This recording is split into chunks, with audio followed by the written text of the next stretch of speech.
Minister Farooq Abdullah has parliamentary duty today, so he'll be coming very soon. But his colleague, Mr. Tarun Kapoor, is already on his way. So we thought, rather than make you wait, we will get started with the evening's proceedings, with the panel discussion, and when the minister arrives, we'll have the privilege of listening to his keynote address.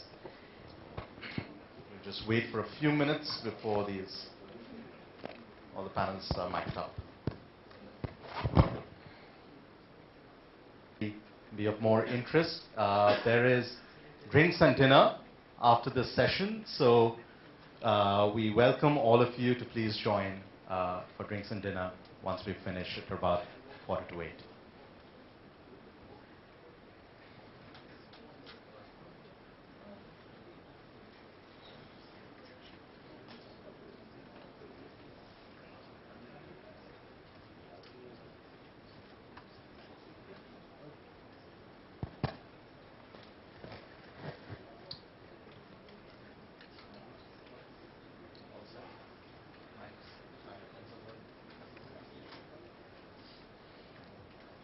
Once again, a formal good evening and a formal welcome. I know some of you in the room, and I hope to be making more friends this evening. I'm Arunabha Ghosh, the CEO of the Council on Energy, Environment and Water, an independent think tank chaired by Mr. Suresh Prabhu. Among other things, our main objective is to integrate energy, environment and water domains in all the policy advisory work that we do within and outside India, as well as all the independent research work that we undertake also within and outside India. We did the first independent analysis of the National Solar Mission, which some of you would know is one of the world's largest solar programs. We worked on developing new and innovative financial instruments for off-grid renewable energy and energy access. We are currently working to develop a countrywide network of hundreds of small off-grid renewable energy companies that we believe can scale up their activities if they work through a network and solve some of their problems.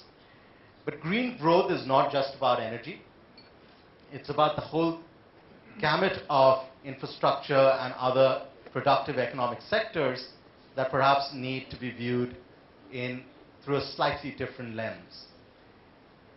And why is that, or why might it be an imperative that we should be discussing in the context of a network of emerging economies, which is what the GrowthNet is all about, and the Council on Energy, Environment and Water is an institutional partner of it.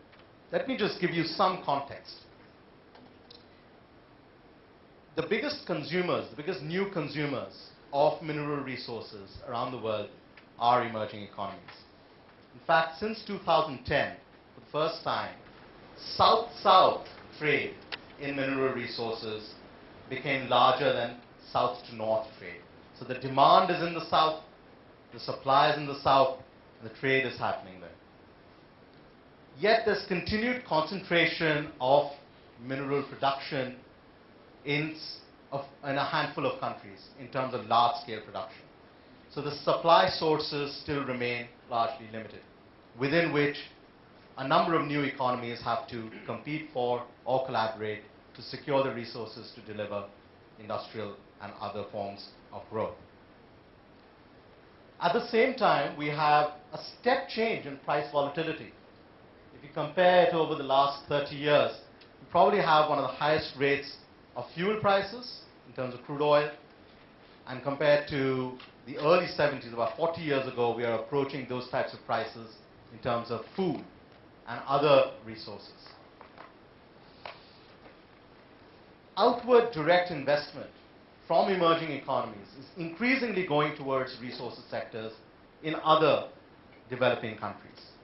Again, something about the pattern of trade that we discussed yesterday in the initial plenary as well. And some of the growing disputes in international trade are occurring over resources. If you look at the rising trend of disputes at the WTO, many of them of recent origin relate to resources and the imperative, therefore, of securing sustainable and greener trajectories for economic growth. it's within that context that we have to understand where green growth and clean energy fits in terms of country strategies, individual business strategies and opportunities, as well as the role of civil society, research institutions, networks, as well as new modes of governance that could drive green growth.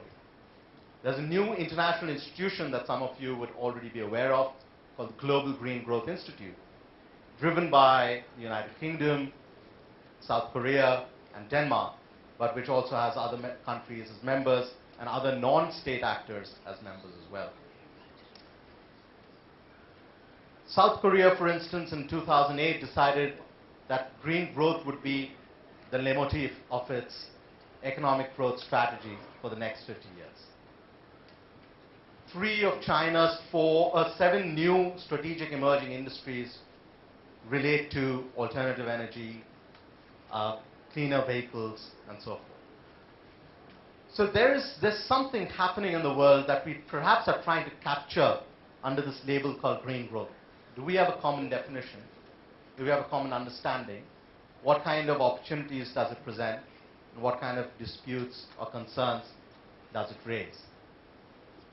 So that's enough from me. I have the privilege of moderating this power-packed panel. We have Mr. Suresh Prabhu, Chairperson of the Council on Energy, Environment and Water, but his illustrious career includes 4-time Member of Parliament, 7 different cabinet portfolios, including Environment and Forest, Industry and Power, and several other institutions that he's been engaged with. We have Mr. Phil Marker, who's dealing with climate change and energy at the British High Commission. Thank you, Phil. We have Mr. Jorge Morton, CEO of Total Energy Systems from Mexico. We have James Abraham, CEO of Sunborn Energy, a leading renewable energy company in India. And of course, we have friends amongst you. We can't accommodate everyone on the panel, but that's why we have this open-ended conversation that we hope all of you will participate in. So let me kick off, while we wait for the minister and his keynote, let me kick off with a question to Mr. Prabhu. Sir, do you think green growth is a choice or an imperative for emerging economies? In fact, the advantage that the emerging economies have is to make a choice.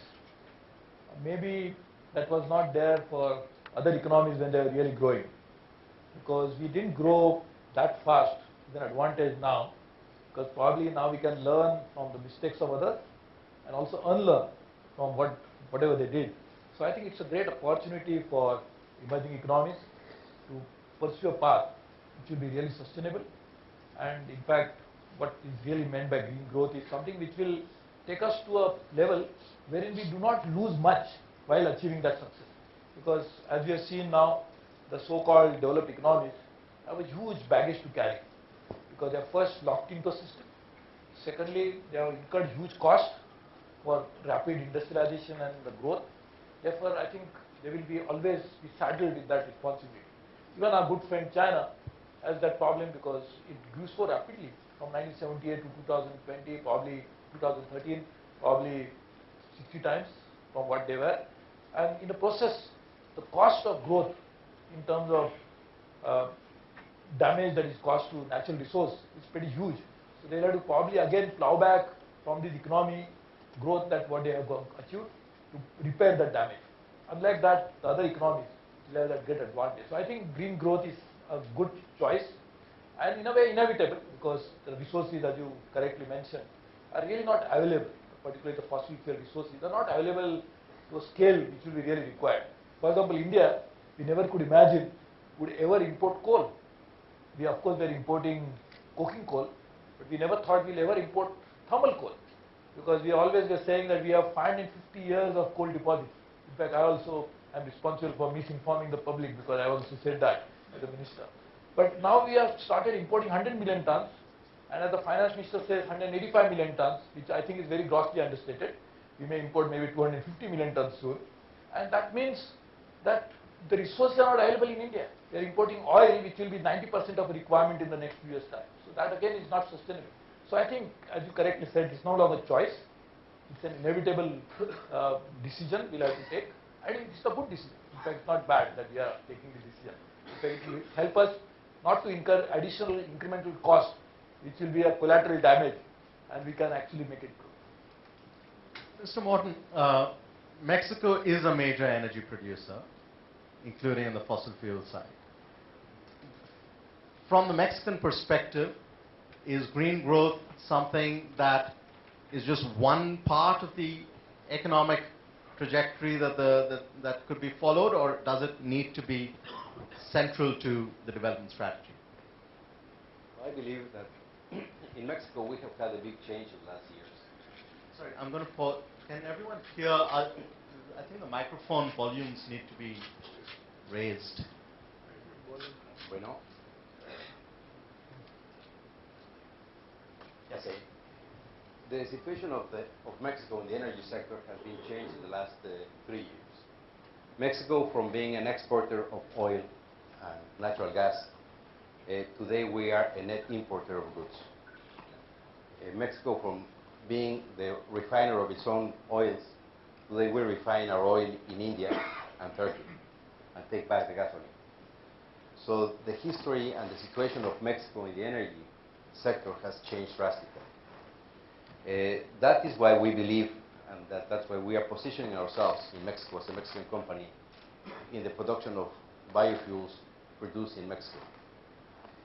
We see not only an opportunity, but a necessity to have the opportunity to produce our own fuels and not have dependency from other countries. So for us it's new to have dependency. Today we are dependent on importation of natural gas. We import 30% of the natural gas we consume. We import 30% of the diesel we consume. We import 40% of the gasoline we consume. We refine 30% of the oil that we produce outside of our country. So I believe that we need to produce our own resources with the green growth to be able to compete and to have the competitiveness that we used to have before. So that is our view today of Mexico. And is that the view? Is that the view of just your company, or does the economy as a whole believe in that vision? Well, the economy as a whole in Mexico is not very much aware of biofuels or alternative energies, with the exception of wind energy. That has been promoted very strongly in Mexico. But with the exception of wind, basically biodiesel or ethanol, which are two products, have not been basically in the scope of the politicians. Basically, they have been pursuing the change of the energy sector reform to bring more investment into Pemex and looking to have oil, fossil fuels as the raw material as we did have before. That's their point of view. Unfortunately for Mexico, for us, in my company, we believe that we have a great potential on alternative energies and biofuels, and that's why we are competing in pricing. We have a more competitive price. We have the availability of the product outside, and I think it's going to take a little bit of time for our politicians to understand that we have to start moving from fossil fuels to alternative energies. But I think we're on the way. Mr. Marker, is that the British government's idea as well when it kind of supports something like the Global Green Growth Institute? Is that... Oh, we have the minister with us.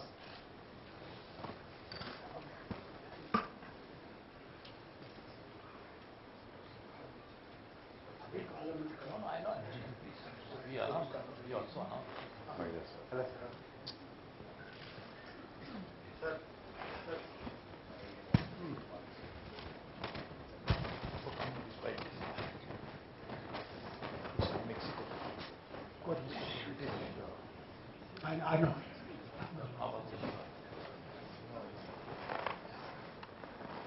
into my pocket.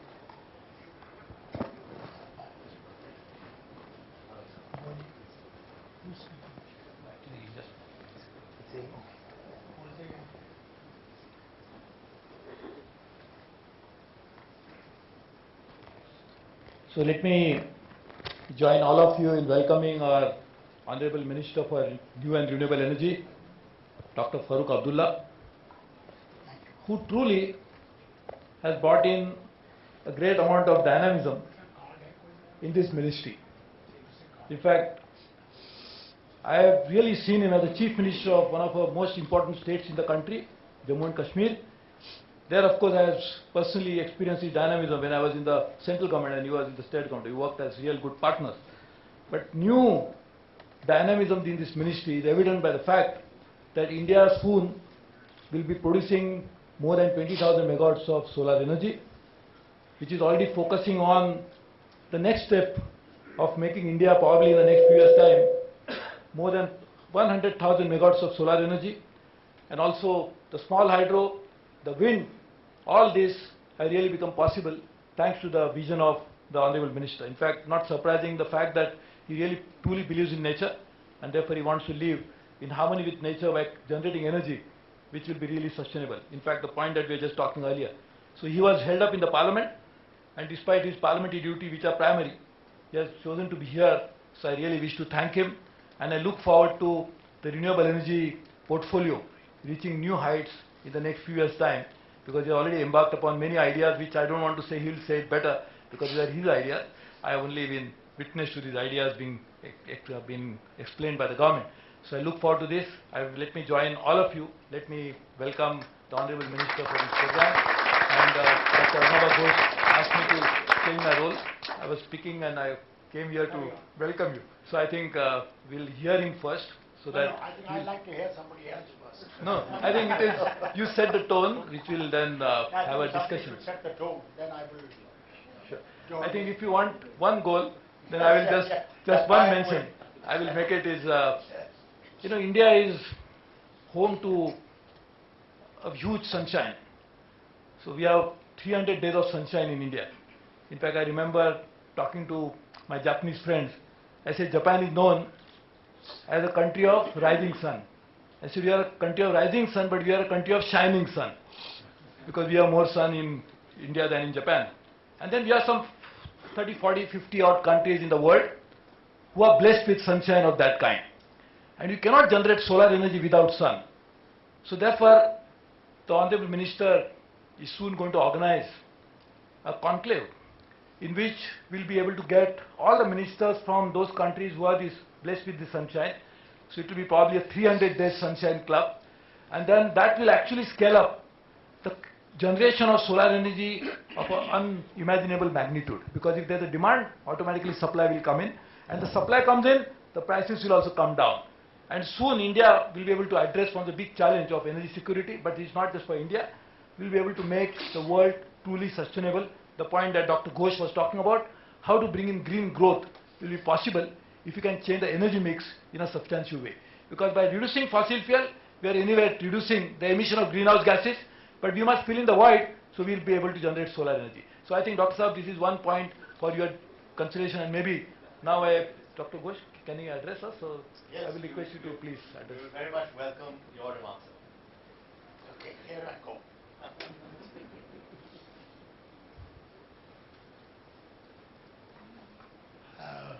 Mr. Prabhu, ladies and gentlemen, you have my ex-secretary here, he's sitting here right in front of me. Mr. Gupta, he will be telling you what my ministry is doing and what it has done. And I think a lot of work he did. He's just retired very recently, so he'll tell you exactly. But he is the toughest officer I have known in the ministry. And as Prabhu has just told you, India wants to get on with this energy. I'll be very frank and very straight. We spend a hell of a lot of money in buying fossil fuels, whether it's oil, whether it's the coal, I think we can't afford it. If we want to really give a better life to our people, we have to start thinking of having our own energy. Otherwise, we are just filling the coffers of the Arabs and the other states. Now the time has come. I think sometimes I think God has been very difficult for us, in the sense when I meet him, someday I have to meet him, and I'll tell him, well, how do you do this? That you gave us a population of 1.2 billion with hardly any oil. And there are people with such small countries with hardly any population and oil and gas to such an amount that sometimes I think he himself is lopsided in his decisions. Forgive me, O Lord, for my comments. India needs energy. We have a population, young population, who want jobs.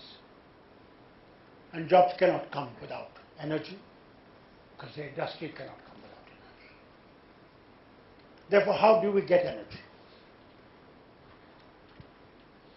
The challenges before us. God was very kind in giving us over, as Prabhu has said, 300 days of sunshine. We have good quality wind also. We have good bit of water, so hydro. And we have thermal heat also. And we have a lot of waste, which we can convert into energy. But in all this, we have to unite with the rest of the world. Alone, we cannot. No country can really move alone unless in technology we move together forward. And this is possible if we realize that we all have to work for each other. No longer can one country think that I'm all right. George, whatever happens to you, you worry about yourself. Those days are gone. The world has become very small, and therefore, unless we work together, we will not be able to save this earth for the children that are yet to be born, and therefore the thought of giving them a better world than what we got will not be possible. And that is why, as Prabhu has told you, we intend to very shortly create a club of countries that God has given maximum sum, so that we can sit together and start thinking, how do we help each other in trying to get this energy to the people.